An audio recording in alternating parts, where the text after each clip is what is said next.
I bet you recognize him, too. It's Charlie, the wonderful, the extraordinary Charlie Chaplin. By a strange trick of fate, the ruthless dictator and Charlie resemble each other like two peas in a pod, except that while Adenoid Hinkle makes millions of people tremble, Charlie makes them die of laughter.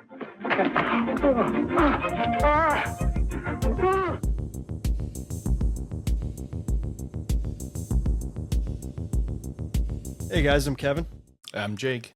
And this is Movie Matters. Today we're talking about the 1940 Charlie Chaplin film, The Great Dictator. It's written, produced, directed, and stars Charlie Chaplin. What did you think of it, Jake? I'm going to be a little long-winded because there's a lot of... I have one major criticism, but I want to hit all of the positives first. Okay. First off, I liked it. It's a very good movie. It's very funny. It's like an extremely well done blend of slapstick comedy, political satire, and very pointed like social and political criticism. Like masterfully so. And it's just like incredibly brave that he even made this movie, especially considering like it came out in 1940. This was like the height of like Germany and Hitler's power. You know, like well before the US, you know, was even anywhere close to, you know, joining the war or anything. So yeah, very ballsy decision, you know, to even make this movie. So yeah, I think it is a very good movie. My biggest piece of criticism is that it was just a little too long. I agree 100%. I feel like sadly the parts that dragged were the like comedic parts and like the slapstick parts. A little bit for me. So, you know, overall, I think it's definitely deserving of its praise and, you know, critical acclaim. But like, yeah, it was just a little too long for me. I agree. I mean, I paused it and started it like probably 10 times. I had to just like take breaks. But my review is very similar to yours. I think it's really like it's incredibly well done for a movie from 1940. I think the acting's great. I love the physical comedy of it, the slapstick comedy of it. There's a lot of great stuff where I laughed out loud. But yeah, it's just this. It's slow and a little boring for sure. Granted, it's a movie from 1940, so I cut it some slack in that regard. And I think some of it's just that was how movies were like kind of made at that time. Like if you were going to spend the like whatever it was, a nickel or a dime at that time, like they wanted to make sure you were getting your like full money's worth. So like they were going to make a 2-hour movie, even if it's a bunch of filler, you know, in there to drag the time out. But, yeah, I mean, I like the other than like, I guess like the elements of pacing, like there's not anything else that I would really pick at. Like I said, well, and you said like right off the bat, I was like thoroughly impressed with the production quality. Like, I mean, I've seen, you know, handfuls of like clips from like his, you know, silent films. Mm-hmm. And like they're not bad. Like they're pretty well made, and like he's actually, him and Buster Keaton both were like very good at like creating these like wacky special effects and stuff. But like, yeah, the production quality and like the set quality, like right off the bat was like super impressive.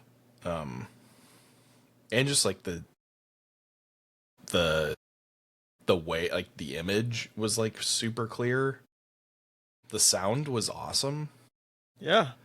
Which, like, I wasn't really expecting. I was kind of expecting it to be, you know, not that great for being from 1940. But yeah, I agree. Yeah, I was pleasantly surprised, you know, all around, I think. Me too.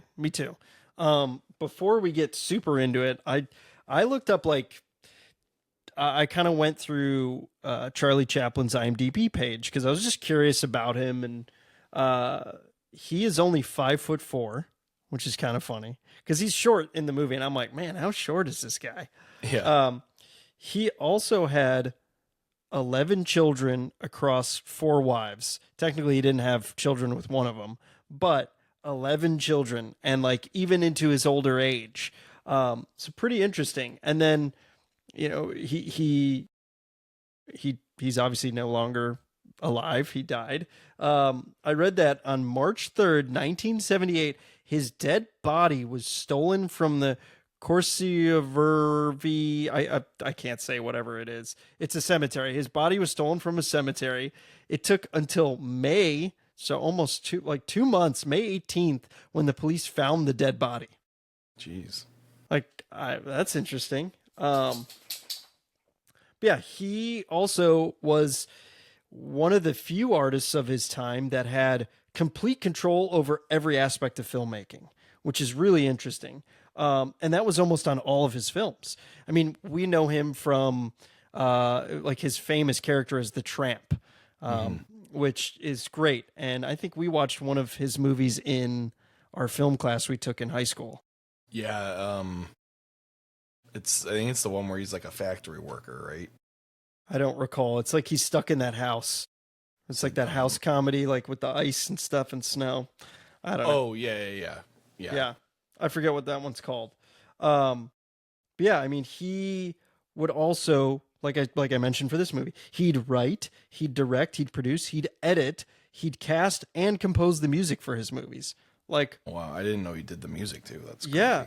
So it's funny that you didn't know that, and I didn't know that, because that's the only Oscar win he has is for music, not for anything else, not for acting, not for writing, nothing, which is pretty interesting. He, like, also would finance his own movies. So he did that with this movie. It was a $2 million budget, which at that time is insane. That's a lot. Yeah. According to IMDb, it's a $2 million budget. So, I mean, I did some math via ChatGPT, of course. And it says that's like $47 million in today's dollar, which is insane. Yeah. But the movie was a box office hit. It made $5 million. But yeah, it's crazy that he never won an Academy Award for acting. He's so great. And he's great in this. And his life was full of scandal from what I was reading and like controversy. His first big scandal was during World War I, at which time his loyalty to England, his home country, that's where he's from, which I didn't know. Did you know that? Nah, not until I started reading about him in the movie. Yeah. Gotcha. Yeah, I always assumed he was American just because. Same here. You know, I mean, he did all of his stuff in Hollywood, so. Yeah, very interesting. So his allegiance and loyalty to his home country was questioned. He had never applied for American citizenship, but claimed that he was a paying visitor to the United States. Many British citizens called Chaplin a coward and a slacker. This and other career eccentricities. Again, I can never talk. Eccentricities. Eccentricities. Thank you, Jake. Jake's the smart one of the group, people. It's okay. Sparked suspicion with FBI Chief J. Edgar Hoover and the House of Un-American Activities Committee, the HWAC, who believed that he was injecting communist propaganda into his films. Pretty interesting.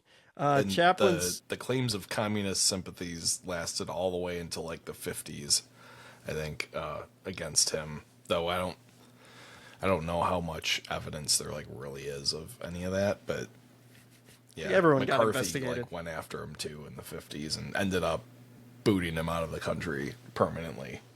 Oh, I didn't even know that. Nice. Well, not while nice, but while he like went back to England for a short trip, and they just revoked his visa, and he was like, "Okay, I guess I'm staying in Europe." Wow. Yeah. Yeah, this movie was his first talkie picture. So his first picture with actual like sound, basically like true sound and voice. Yeah, and it's interesting because he still made silent films well into the era when sound was introduced in films. Yeah, like it's by 1940 there had been sound for 15-ish years, maybe even more. Like, when did Wizard of Oz come out? Because like the year before, 1939. Was it? Okay. Yeah. But yeah, I think sound had come out in like the early 30s. Wasn't it called like the jazz singer or something like that? Was Al Jolson? I think that's the first. Right. I think that's the first yeah, talkie. It is in 1927. Okay, so yeah, significantly beyond the introduction of sound. Yeah, I literally pulled that jazz singer from my subconscious, like way back in the memory banks from literally, I'm pretty sure that film class that we took in high school, Jake. That was a throwback, and I'm impressed. I'm impressed at myself, dude. That was awesome. Yeah, like very, very interesting that it was his first movie that, again, was his first talkie picture, and that he financed it himself. $2 million of his own money. Fucking insane. Yeah, I was just blown away by those things. Just kind of doing brief research on him. This movie has a lot of great trivia. But I mean, I think the physical comedy of this movie is like the best part. I think, for example, Henkel playing with the balloon globe is awesome. I love that. That scene's hilarious and like well choreographed. He apparently scripted every move of that, which is impressive.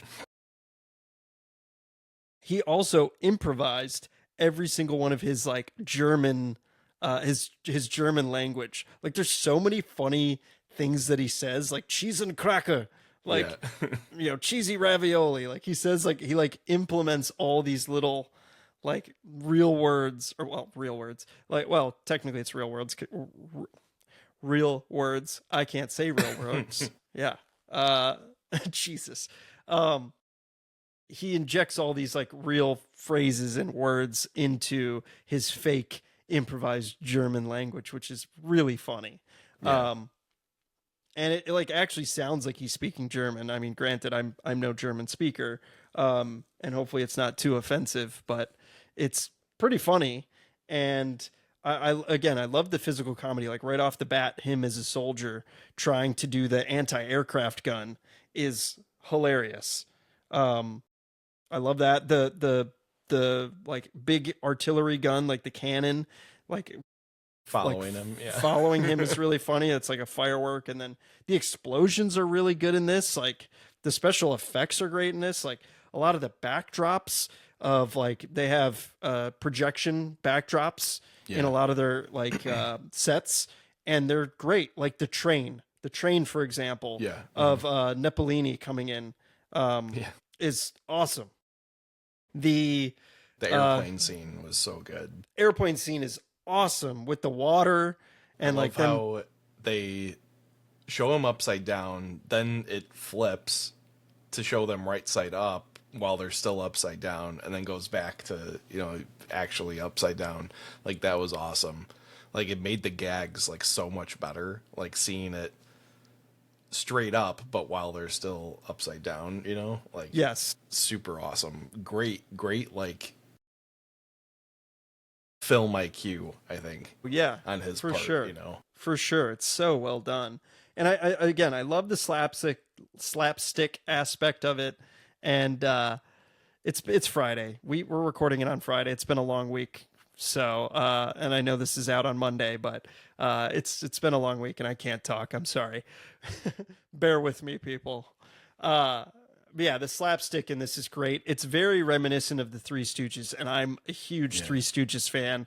And even Chaplin had like a little throw gag in this to the stormtroopers.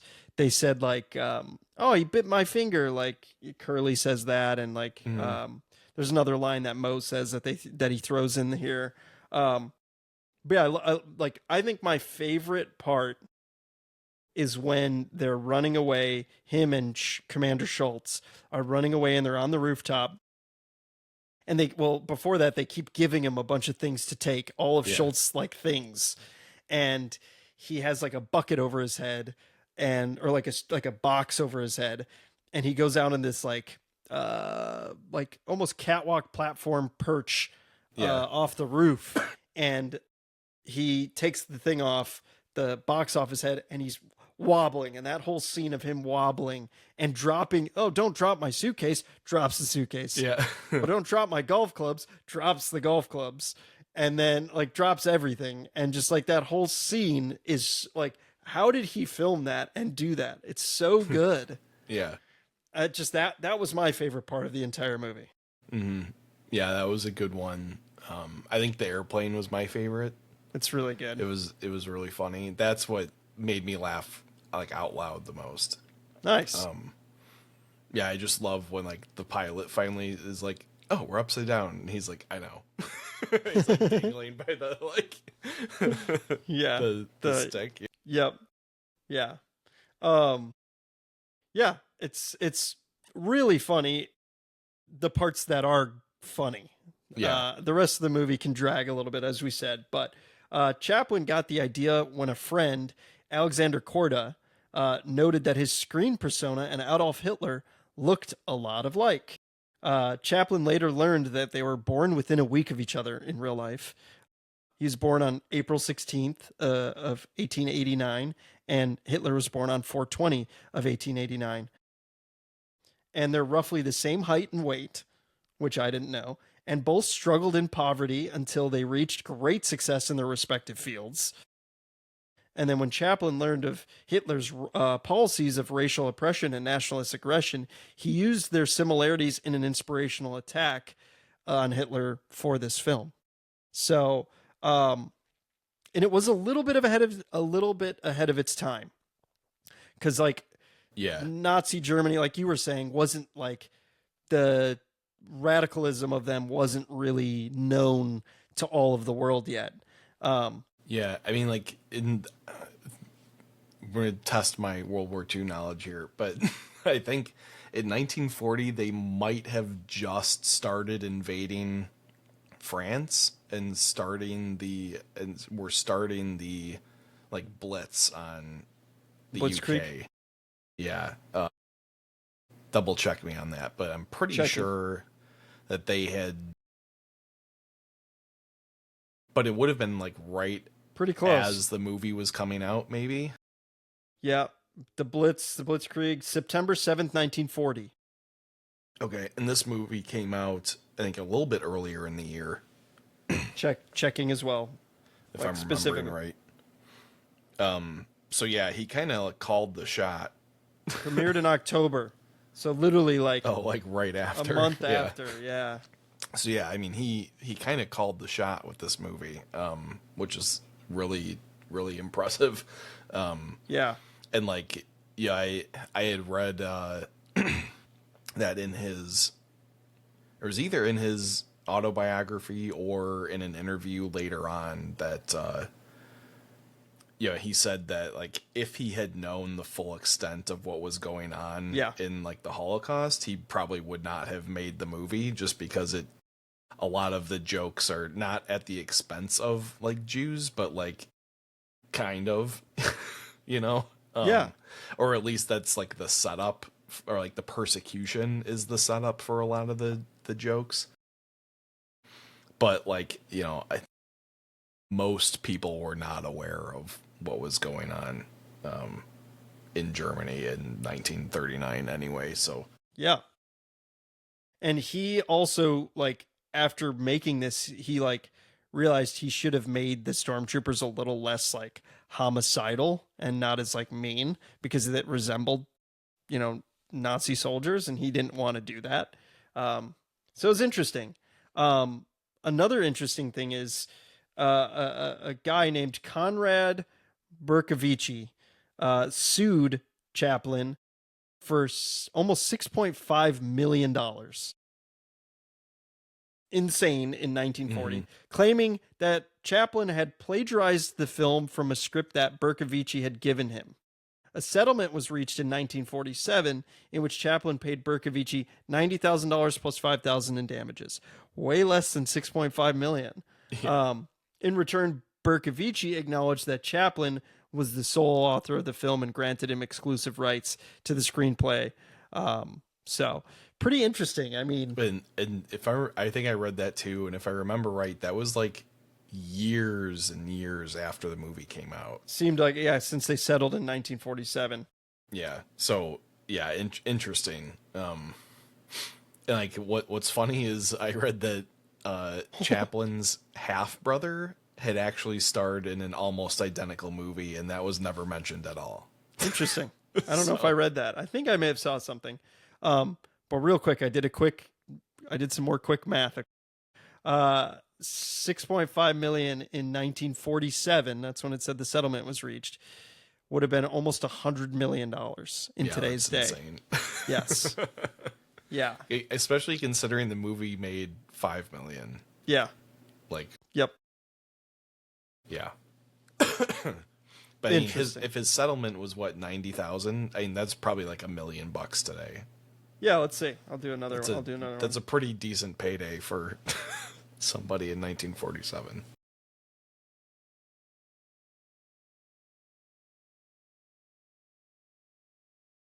It's mathing. Almost 1.4 million. Yeah, it's a pretty good haul. It's a good payday. Definitely a good payday. For just claiming that you wrote a script. Yeah. Yeah. Very interesting. Yeah, another really interesting thing that, and I think to tie back to what I said in the beginning, like, this was a very bold, choice by Chaplin to go after, arguably, like, the most powerful person in the world. Yeah. And, like, one of the most powerful regimes in the world. But after the movie came out, there was a German defector that had worked in the Nazi propaganda arm, and he came to the U.S. and like worked in Hollywood, and he said that he was aware of at least 2 times that Hitler watched this movie. I've heard a couple different things. Interesting. Like, one time, like, okay, but like 2 times meant it probably really pissed him off. But, Or he liked it. I heard he laughed. He liked it. I heard he laughed one time. But this movie was also banned in Germany and a couple other countries, like Nazi occupied countries. But yeah, and yeah, it's definitely known that he definitely watched the movie. Yeah, I think it was in his autobiography, Chaplin said that he would give almost anything to know what Hitler thought of it. I saw that too. Yep. Which is fair. It's yes, definitely. I would be interested too. But yeah, I mean, this movie, a lot, like, there was a lot of people that didn't want him to make this movie either. But there were some people that encouraged him, and one of which was Franklin D. Roosevelt, the president from the United States. He sent a representative to encourage him to make the film. He's like, you need to do this. Yeah, and like at first the British government didn't want to make the film either, but then as time went on and Germany was, getting their power, started attacking them. That's when they're like, cool, we don't have a problem with it, make it. Yeah, this is free propaganda for the Allies, so yeah, have at it. What I found crazy is the reason this movie has a $2 million budget is it shot for 539 days. Wow. That is almost a 2-year shoot. Yeah. Almost. I mean, it's like a year and a half. But still, like, that's insane. Yeah.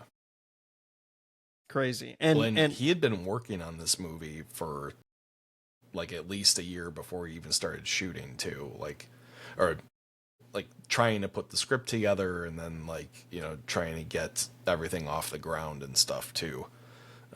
Because he actually wanted it to come out earlier than 1940, which would have made it even more prophetic. But yeah, what are you gonna do? Sometimes movies go into development hell. Yep, it happens.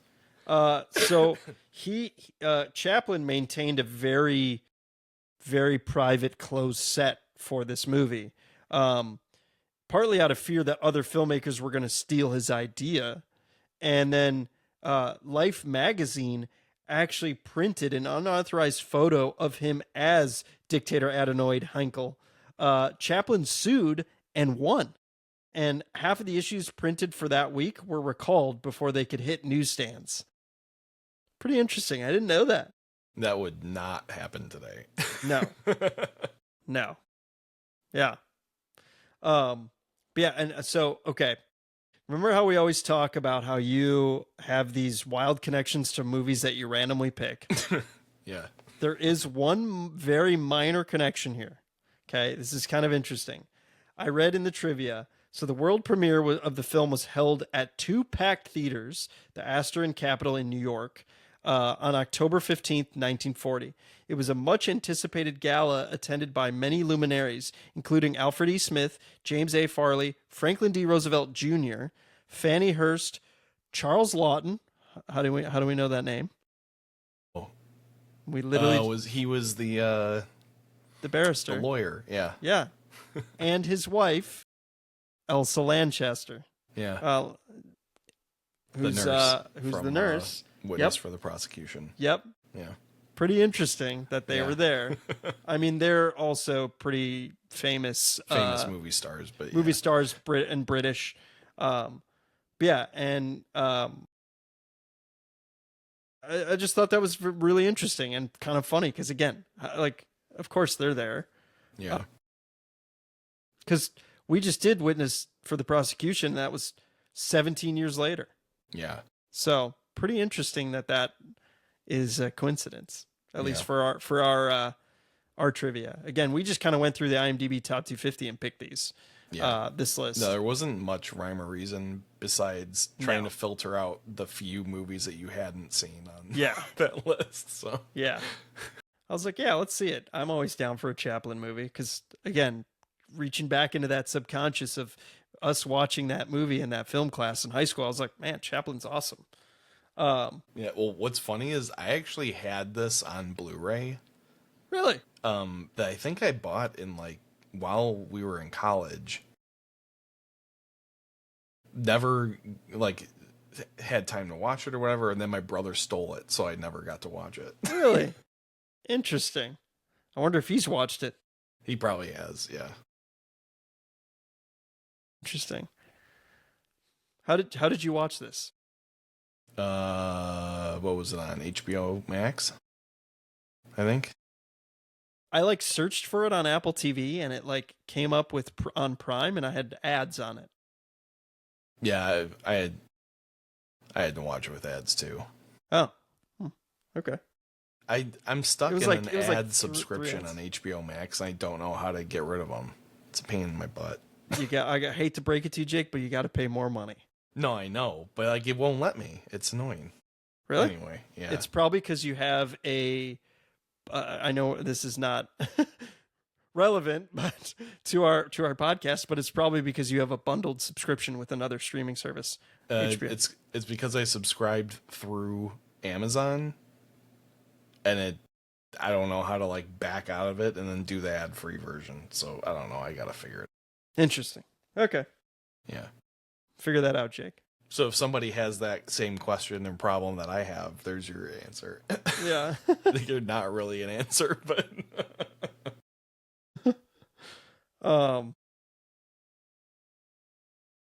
yeah, so Chaplin was also super uncomfortable kind of lampooning Adolf Hitler the more he heard of his actions, though. Ultimately, the invasion of France inspired Chaplin to change the ending of the film to the now famous speech.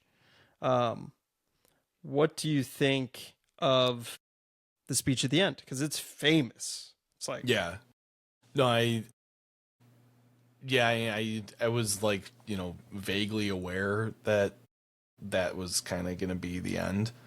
But like, yeah, I was like thoroughly impressed with the writing. Like, it was very good and like very articulate and like impassioned, and like, yeah, doesn't really fit his character in the movie, but like, was because he's so soft spoken. Yeah, but that's like, kind of the thing. That's his character arc. He like emerges as like the hero, which is really cool. He's kind of that reluctant hero. Yeah, he is in a way. But yeah, I thought it was great. You know, like, especially at that time, like, that would have been a very powerful message, you know, to anybody, you know, going to see this movie. So yeah, I think I'm glad that it's, you know, like, Library of Congress, you know, preservation, like all that kind of stuff. I think somebody else had like archived it as well. Maybe the UK did. But yeah, that's all really important, you know, like, as we get into the age of, you know, digital everything, you know, making sure that there's physical copies of movies like this, you know, that are really culturally and like societally important. Yeah. Yeah. I mean, that speech is so great. I love how it's like basically like one long take too for the majority of it. And like him, you can see him sweating because he's just like so passionate about it, which is great. And like the fourth wall break, basically, like he stops talking to like the theoretical audience and he starts talking directly to you, the audience, you know? Yeah. Yeah. That's a like, good point. Really good filmmaking IQ again. Yeah. And that whole switcheroo, and it like even tells you at the beginning, it's like, oh, just the Jewish barber and Adenoid Heinkel are, you know, even though they look alike, they're two different characters. Like, there's no coincidence at all. And then, of course, they come back with that at the end and play the old switcheroo, and that's great. It's like he gives everyone hope at the end of it, and it's such a great speech, and it's the highlight of the movie for sure. You know, obviously, beside all the comedy, like, it's the best part of the movie, really. And that wasn't really going to be the ending from what I was reading at first, and then he decided to change that. But a lot of people tried to talk him out of the ending of like that peace ending. And one film guy said like the speech would cost him $1 million at the box office, and Chaplin replied like, "I don't care if it's $5 million. Like, I'm doing this." So, well, that's what you get when you finance the movie yourself, and yeah, do whatever the fuck you want. Yeah. Yeah. Yeah. I mean, this is a great movie. I don't think I'm ever gonna watch it again, to be quite honest with you. I'm glad we watched it. Like, it's, and like, I rated it like a 3.5 out of 5, which it probably deserves a little bit more just because of how classic it is. But again, I'm not going to watch it again. It is a good movie, but it's long. Like we talked about, it has that flaw. But also, as you mentioned, like getting your nickel's worth. We are in 2026. This movie is 86 years old. It's an old movie, so for the time, it's excellent. It's an excellent movie. It's super well done. I'm glad we watched it. Yeah, and I'd like to watch more Chaplin movies. And again, we're kind of continuing that streak of old movies. This is a movie, like, if I watch this, I'd be like, I don't know if I want to watch many more old movies. But like the witness for the prosecution makes me want to watch other old movies. And I'm glad we watched this. Don't get me wrong. So, anything else you'd like to add? Yeah, I mean, the only other thing that really struck me was like how much in 80 something years that things haven't changed. You know, like the dialogue was like completely like normal. You know, it wasn't like a whole bunch of like weird slang and like, you know, stuff like I couldn't understand, like, you know, which was like surprising.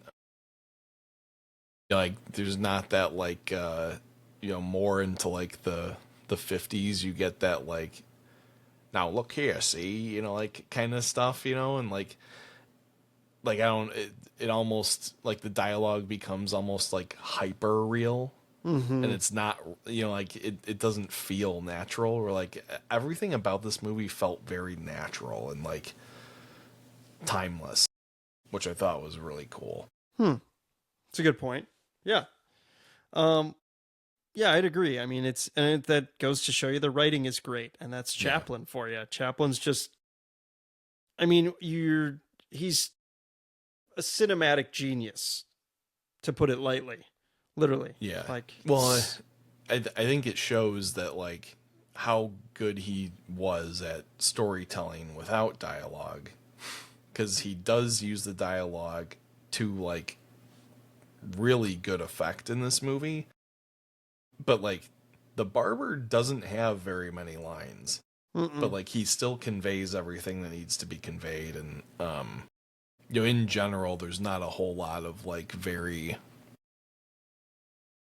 like narrative driven like dialogue. Like it's, you know, like I don't know if you can translate that into a better point, but like, you know, it's not like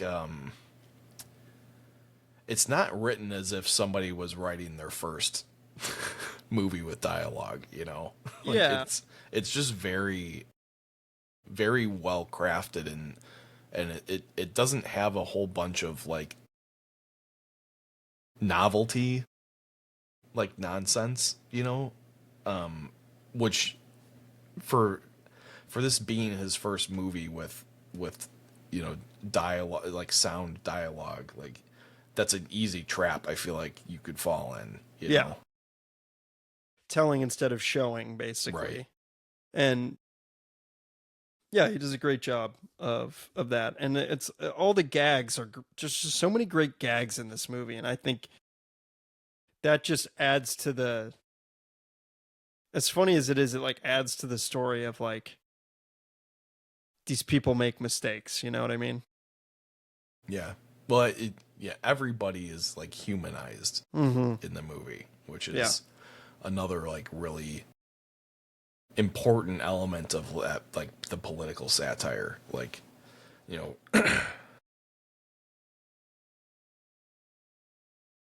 Yeah. I like it. Well, yeah, I mean, it's a good movie. I'm glad we watched it. I'm excited for next week's The Hunt from 2012, and yeah, hopefully you guys enjoyed this episode, and we'll catch you next week. Yep. See ya.